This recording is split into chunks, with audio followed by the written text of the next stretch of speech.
recap of the games first, and then we'll jump into the must-wins because that's kind of out of the way there.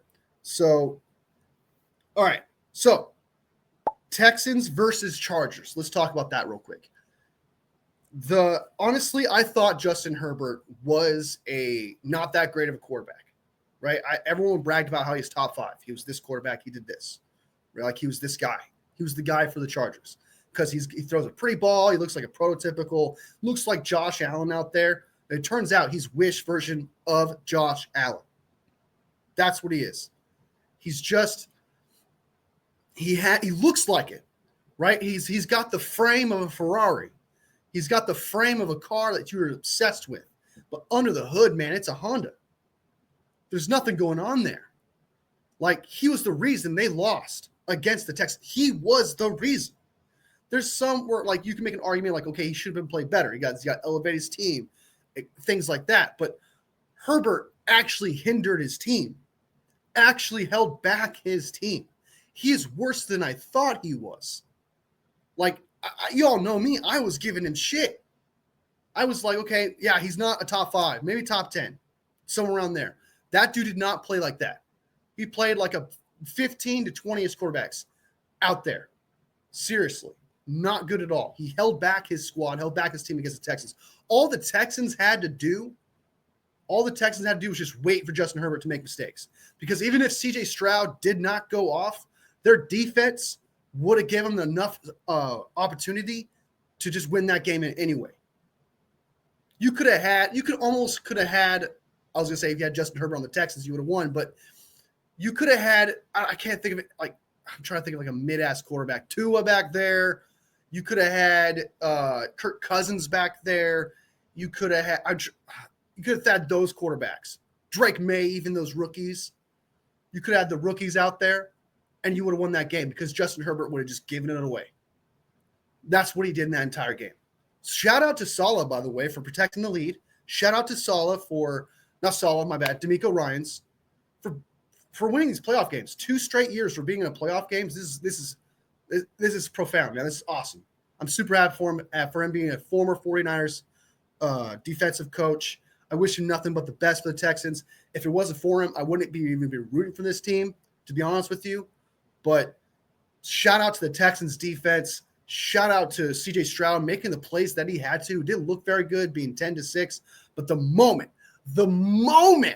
that ball, when he snapped it and went over his head, right, everything changed. For some reason, C.J. Stroud unlocked it. He turned a terrible situation into an incredible one, throwing it all the way down to the 50-yard line, being back almost into the end zone. And from there, C.J. Stroud he was on. He was on, made the plays that he had to, ran the ball when he had to, threw the ball when he had to, made the plays. And they ended up blowing out the Chargers. And it was belt to fucking ass for that game. So that is my opinion of that Texans versus Chargers game. The Chargers did not stand a chance. And also, one more thing before I move on from it. Jim Harbaugh coming out after saying, oh, this is my favorite team. Fuck you, man. Okay? You were with the 49ers, and we took you to the Super Bowl, and you're going to say this was your favorite team? Right? And if I'm a Michigan fan, fuck you. What do you mean? We won a national title together. What do you mean? I don't know, man. I took that as a slight. I was like, I understand that you're trying to get back. You're trying to get your teams back. But there's just certain things you don't say, man. Because if I was a Michigan fan and as a 49ers fan, I felt slighted. I was like, fuck you, dude. It's kind of what I always say in the press conferences, man. You need to know what you say in the press conference. It matters because we're listening to you. We're fans. And you say shit like that? Nah, dude. Nah, son. Fuck you, man. I hope you never win a Super Bowl. Fuck you. That's the best team you've ever been around. You didn't win shit. You didn't win a playoff. The quarterback you're saying you love is the best and the greatest, going to win you games, chokes for you. I'm glad you got his back. But I felt slighted. I felt slighted. So that's what I say about that. All right. I wish Harbaugh nothing but the worst from here on out. Okay. When it comes to football, like not personally like that, but when it comes to football, okay. I hope Justin Herbert gives you everything you deserve. Call me cynical. I don't care. Ravens versus Steelers. Look, I didn't think that was going to be belt to ass. All right. I did not expect that to happen. I know there are some people out there that want to say that the Ravens were going to beat down the Steelers, right? And that, yeah, sure. But I feel like that was more of just talk. If anyone thought this was actually going to be a blowout, like a real blowout, props to you. If you truly felt like it was going to be one and you were just saying that because you wanted the Steelers to lose, props to you. Because I expected a divisional, even though that the Steelers, obviously, I felt like were going to lose, they always have this back and forth. They always have this close-ass bullshit that happens between these two teams. Even for the playoffs, I thought that same thing would happen. I thought the Steelers would be able to hold them down to like 20 points, Steelers to like one-score game, get like 13, 16 points, and lose the game. Nah, man, this was straight up belt to ass, okay? This was a Derrick Henry game. This was a Lamar Jackson running the football down their throat game and just threw the ball when he had to. Throwing the ball came like third, okay? First it was Lamar Jackson running, then Derrick, then throwing the ball, all right? And it was actually an incredible showing of seeing what they could do with their run game. What they did against the Steelers was, honestly, it was a boring-ass game, right? If you're a Baltimore Ravens fan, you're joyous, you're excited. But as for someone who's not a fan of those teams, either one of those teams, that was a boring-ass game. And that made for a boring-ass Saturday. But we had an excellent live, and the live is what made that awesome. So the Ravens versus Steelers, I didn't predict it, but if you did, that's awesome.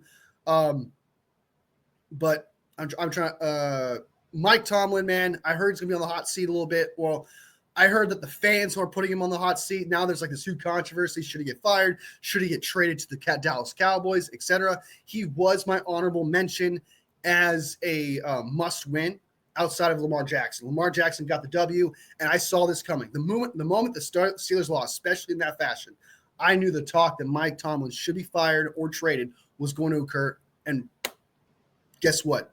It happened. It truly happened. So that was a crazy ass game. So in a belt to ass fashion, of course. So shout out to the Ravens. Now can the Ravens repeat that against real competition? Can they do this against the Bills? We'll talk about that more in the future, of course. Jake had a good stat that I appreciated on. Jake said that the Bills had 7 starters out when the last time they played. And the last time they played, the Ravens beat the shit out of them in the run game. Derrick Henry went off. They won that game 35-10 the last time they played. So now we're going to see the true competition of Lamar Jackson. Will Lamar actually be able to sustain what he did against the Steelers, which was run the ball? Because we saw a couple of times where he took a couple big hits, and it looked like he kind of got hurt a little bit. Pretty bad. So can he do that again against higher competition? We'll see. Let's go ahead and jump into the next game, which is Bills versus Broncos. All right. So we all want the Bills. We all wanted the Broncos to win, right? Let's be real. We all wanted the Broncos to win. We knew damn well they weren't going to win. I had the Bills winning. We all saw that coming. Did I think it was going to be that bad, just like in the Ravens game? No. I actually thought that the Broncos were going to do a little bit more than that, especially towards the beginning of that game where they got that touchdown like right off. I was like, oh my God, they might have a game plan here. But we all know that the 15 game script is never like after that, it's usually not the same. And I kind of thought that during the game. I was like, okay, once we get past this script part, can he do it? Can he win these games? Can he make the plays that he has to as a rookie in the big moments? Believe it or not, Bo Nix did not play that bad. I know the score may not tell you that they played fantastic, but he actually really did, especially for a rookie in that moment. Unlike Herbert, Bo Nix has an excuse. He's a rookie. He's out there. He doesn't exactly have that experience, right? But I like what I saw from Bo Nix. He was making some throws, doing what he had to do, didn't make the mistakes that Justin Herbert did. Honestly, you can almost say that if you put Bo Nix on the Chargers versus the Texans, it probably would have been a lot closer game. So shout out to the Broncos for doing what they had to do, showing off Bo Nix. And hopefully next year they can continue that. Get a better running back, maybe a better tight end, focus on protection, get rid of McGlinchey and get a real right tackle because that guy is buns, right? There's a few things that they can do to get better. And I'm actually looking for, if I was a Broncos fan, I would be ecstatic for the future. They were playing with house money. As for the Bills, oh my God, Josh Allen looked phenomenal. And we all talked about how the Broncos were looking great. Juan was like the only one who was like, I don't know about this defense. I was like, I don't know about, what are you talking about? This defense is great. He was right. The Josh Allen was wheeling and dealing, man. Making the plays he had. He threw an incredible 4th and 1 touchdown to a running back who wasn't even open. The corner had him. He was covered. That was incredible. I was like, what? What a dime. If I was the corner, I'd feel like shit because I really feel like I should have made a play on that ball. But that was a dime. And credit to the running back keeping his feet in. Unreal. Unreal, dude. Josh Allen played phenomenal. Now, once again, we are going to play against the Ravens, which is bigger competition, a lot more intensity with this one, a lot more riding on it, divisional round.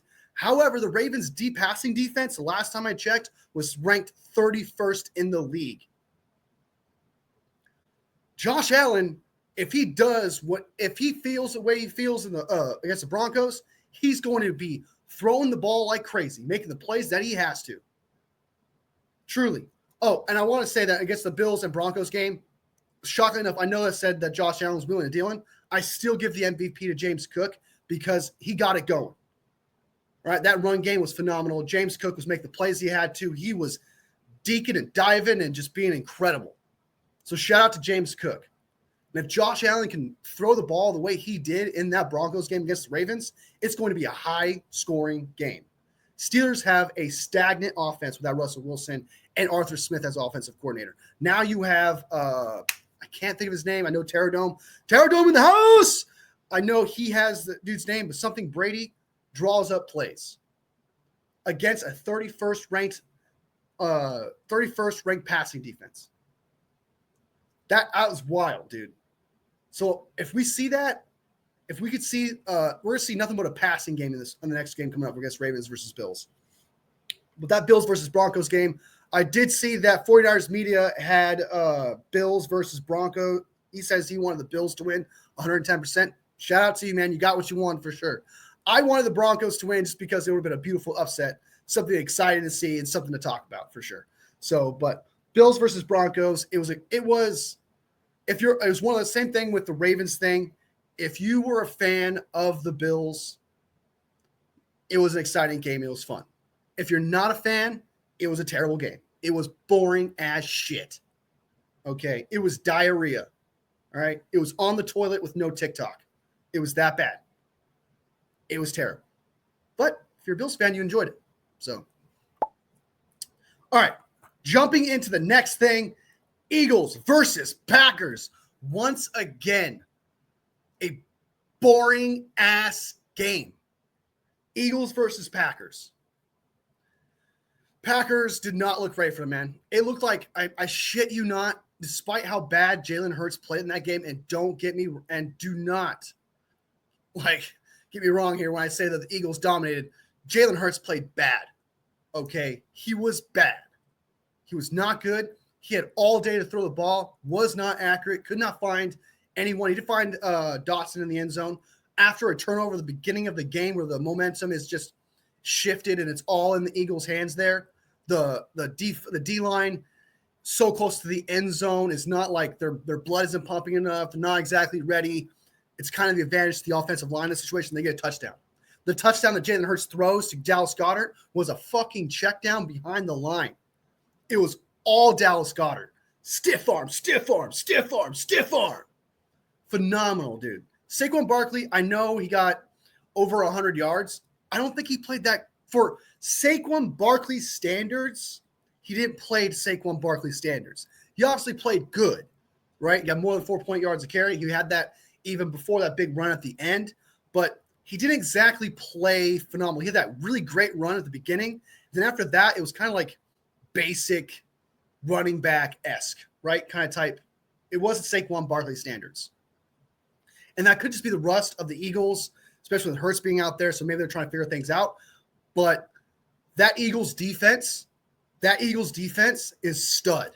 They made the Packers look like peewees. I swear to God, I truly felt like I was watching a pro football team versus a college team, like a Div 2 college team. It was weird. Then the Packers couldn't hang in. They constantly got hurt everywhere. They were like glass. And the Eagles were just like fucking with them the entire time. There was an opportunity where Packers could have, with Josh Jacobs, shout out to Josh Jacobs on that big run, get him back into the game and make it a one-score game. For the most part, though, Eagles were in total control. There was like no urgency to the Eagles. The only complaint I had really about the Eagles' performance was Jalen Hurts. Outside of that, the Eagles completely dominated the Packers, and it was a boring-ass game. Boring. There's another thing I would criticize with the Eagles. I don't understand this whole running it on third down thing just to get better in punt position. That was weird. That happened twice, or maybe even more than that, but I know it happened for sure twice. That was weird. But they were like, I think that was just them controlling the game, like, hey, our defense is elite. We don't have to worry about it. We know Jordan Love is not that guy, okay? They don't have the weapons that they need, all right? They don't have it. Even though, Malik Willis was winning games with that head coach, because I think – I can't think of his name. What's the dude's name? LaFleur. There you go. LaFleur. Great coach. I think he's an excellent coach. Truly is. And I think the moment that team, like, it would help Jordan Love a lot. I'm not saying Jordan Love is great and phenomenal, and it was just because he didn't have the weapons around him, but because he was throwing terrible passes in general, right? Making terrible plays left and right. But that team's definitely going to need some weapons in the future for wide receiver. And Josh Jacobs was completely wasted this season. So that's why I think of that. There's not really much to say outside of that Eagles versus Packers game. Tara Dome said it right. Eagles are very physical. They are a very physical team. They want to dominate you on defense. They will destroy you on defense. That offensive line wants to crush you. They have 3 Pro Bowls on that O-line. They're a very physical team. They're big, they're huge, and they make other teams look small. The Eagles have it on offense, they have it on defense, and they have it on special teams. Some people criticize Elliott, but I don't think Elliott's that bad. That's kind of weird for people to criticize him. But we'll see how it goes. Let's see if the Rams, well, I don't want to get too ahead of myself, but the Rams are going to be a harder competition. That defense looks like it's on fire, and that offense with Matthew Stafford looks really great with Puka Nacua. It looks really good. Kyrie Williams looks back in his old shape, old form, and looks like he's ready to go, right? So that game is actually be really good. I can't wait to actually give my predictions of that game tomorrow. Let you guys know who I got going for that. But Eagles, my only concern with Eagles is Jalen Hurts. That's my only concern. It's not the defense, it's not special teams, it's Jalen Hurts. If it comes down to him throwing a pick six or a crucial interception or one of his bad passes get thrown the wrong way, the Rams will take advantage of it. Packers does not have a great D-line. They don't have the best defense. They didn't have Jair Brown out there. So that wasn't the greatest defense to prove that the Eagles' offensive line and their offense was elite. That defense was not great. Now you're going up against the Rams, who have a hot, sexy-ass defense out there, making plays left and right. So that's going to be the ultimate test for Jalen Hurts because he's going to be under duress. I understand that the Eagles' O-line is elite, but I'm pretty sure, based on what I'm seeing, that Rams defense is going to have Jalen Hurts rushed a few times. And we'll see how that goes. John Alexander, yeah. I misspoke, my bad. So that is my take on the Eagles versus Packers game. It was belt to ass, almost, just about, and it was boring as fuck. So that makes 4 boring-ass games in a fucking row. Super boring. But like I said, you guys made that stream exciting. You guys made the stream awesome, and I appreciate you guys for that. That was honestly the blast, just having a great conversation. So let's move on to the best game of Wildcard weekend, which was Commanders versus Buccaneers. The Buccaneers got not belt to ass. This was an excellent game from start to finish. It was back and forth, left and right. There was fourth down plays. There was turnovers. There was close fights. There was some PI calls that weren't called, and there was balls don't lie moments. There was That game was phenomenal. It had it all. It was a true playoff game from start to finish, and it ended as a playoff game. It ended as tight as it could, off a fucking doink, and you could see the kicker. The kicker was sweating ass, dude. He was losing his mind. He was like, I know he has OCD, so that's part of it, but he was just like, you see like the sweat coming off his body, like just his face, just losing his shit, dude. Right? That was intense, man. You could tell like he could totally miss this. He could totally miss this kick. That's what I was trying to tell Dexter. Like, hey, man, he could miss this. Look at this guy, man. Look at this guy. He does not look ready for the moment, man. He's probably going to miss this. And when he kicked that ball, I went back and watched it. It was in slow motion. That felt like it was 5 minutes when he kicked that ball. It was like, it's going to go in. Wait, it's not. No, it is. It's not. And then you just notice like it's getting too close to the white, to the yellow. And you're like, oh, sure. And doing. And you're like, did that doing in, out? I can't tell. And it went in, and it was a phenomenal moment. It was a great moment. It was a phenomenal game, man. Jaden Daniels is clutch. Jaden Daniels in that game, in regular season and in the playoffs, you may say that he got lucky a couple times in regular season, but he's got it. He's got the touch. He's got the magic. It's there. Is it going to die off next year? We'll see, because it matters what you do, especially as a rookie, what you do next year. But it seems it carried into the playoffs. That fourth down run by Jaden Daniels was insane. Had me having a heart attack. When he faked it and he came around the edge, I was like, he's going to lose yards. He's going to pull Shadur Sanders. He's going to lose yards.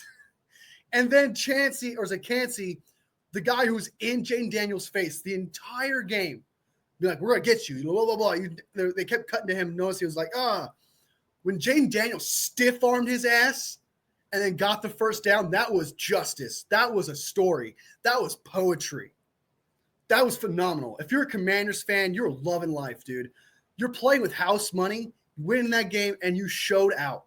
Jaden Daniels confirmed that he's the franchise of that quarterback, of that team. He's the guy. And yeah, I love Jaden Daniels, man. I'm a big fan. I'm a big fan of this team. You know, I had the high hopes for this team coming into the season. A lot of people didn't. So I'm gonna take a little victory lap. All right, I'm gonna take a victory lap here. I'm gonna take a victory lap. I was kind of right about that. But what a game. I can't believe it. 23-20, man. Now, can they repeat this performance next week against the Lions, which is a lot tougher situation, a lot tougher competition with the Lions coming off a bye week, 2 weeks to game plan, really 1 week because you don't know who you're playing really. But I don't know, man. This Commanders team could be Cinderella. I'll give you my predictions tomorrow, of course, so I won't spoil who I'm going for. But I feel like the Commanders might actually give this Lions team maybe a little bit of a tough time. And this Lions team is just phenomenal, man. Can the Commanders take advantage of what could be rust instead of rest for the Lions? Right?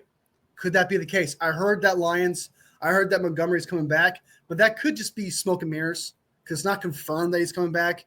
And if he does, there's a high chance he's just going to re-injure himself again. Because the injury he had, I can't remember what it was, is way too big for him to just come back and then just be old Montgomery. Right? So it could just be smoke and mirrors. We'll see how it goes. But Dan Quinn has a huge game on his plate. Huge game. So we'll see how that goes. Let's move on to the next game. Vikings versus Rams. I know there's a lot of Rams haters in this chat. I know there's a lot of Rams haters out there that are 49ers fans. I get it. But I was right. Just saying. Look, the Vikings, they showed their true colors in big moments against the Lions. The Rams have been in big moments, especially when you're a quarterback and coach, have been in big moments, won a Super Bowl at that, been through it all. You're going to handle those moments a lot better. And that's exactly what was going to happen. And that's exactly what happened in that playoff game. I just had this feeling that despite what the Vikings showed in the regular season, what they showed me against the Lions was they were too scared. Sam Darnold was not the answer, could not handle it. All the Rams had to do was blitz and get to him, hit him a couple times, and he was going to fall apart completely. And that's exactly what happened. I knew that the Rams were going to come out there and they were going to win. And they won. They dominated the Vikings, destroyed them, absolutely destroyed them. From offense, defense, special teams, whatever you name it, crushed them. So, and this was another boring game. This game was boring. It's boring as shit. Like, if I didn't have you guys in chat, I would have fell asleep. I would have gone and read a book. I would have gone and read Dune. I'm like, fuck this, man. I'm going to read Dune. This is a waste of time. But you guys made it what it was, man. It was exciting. We had a great time, you know. But there's not really much to say about this because we kind of already talked about the Sam Darnold thing, him playing bad. So I don't want to sound like a broken I can't think of the word. But you guys know what I mean. I don't want to sound like I'm just repeating myself or redundant like crazy all the time about Sam Darnold thing. We know what happened there. I was shocked a little bit that defense, the Vikings, didn't exactly play that great. I do think, and I'm going to die on this motherfucking hill. I'm going to die on this hill. That was a fumble. That was a fumble. Okay? If that's not a fumble, then the tuck rule thing with Tom Brady was not a fumble. I'm dying on that hill. Because if you could just do that, and that counts as a pass, if I'm a quarterback, I'm doing that every single fucking time that I'm getting sacked. All I have to do is just do that. Are you serious? Are you serious? I just got to flick of the wrist? Get out of here. Stop it. Anyway, which changed the momentum for the Vikings anyway, but I still don't think the Vikings would have won and came back and done their thing. Rams won that game dominantly. They're going to go play the Eagles. Nikita's team, Michael's daughter's team. There are some things to root for there because it's a fellow Wolfpack, fellow member of the show, of the channel, and we root for our Wolfpack here. We root for the family of this channel, of course. So I wish them nothing but the best. However, I do think the Rams are going to give a tough time to Jalen Hurts. And all the Rams have to do for the offense side of the ball towards that Eagles team is to hit him a couple times and try and get him to make some mistakes in the passing game. That's what they do. But that's going to be that is a tall task against the best offensive line in the league. It's going to be tough. So it's really going to be an interesting matchup. Again, I'm not giving my predictions. We're going to see. And I do know that you guys honestly want the Eagles truly. Even if we didn't have some sort of incentive at all, you guys would want the Eagles to beat the Rams because they're division rivals. And we don't want to see our division rivals succeed. We all know that. Especially don't want them winning the Super Bowl because then it's more the Rams era, right? And we don't want that. We don't want that at all. I get what you're saying. But again, I'll make my predictions tomorrow for that game. That game was belt to ass. We had 1, 2, 3, 4, 5 games belt to ass out of 6. 5 belt to ass weekend games. The world's most boring fucking. We didn't even get to see the Cowboys get blown out by the Packers, man. Yeah, that was the Packers game, belt to ass against Cowboys, but we all enjoyed that shit. All of us collectively enjoyed seeing that team get their ass beat. We all enjoyed it. I enjoyed it. I was like, yeah, the Packers are crushing the Cowboys. Woo, this is awesome. We were all Packers fans that day. So that was a terrible weekend, but like I said, you guys made that what it was. So that's the recap of all the games, all the wildcard games and how I felt about it, and just a quick recap of it all, even though that quick recap lasts like 40 minutes. But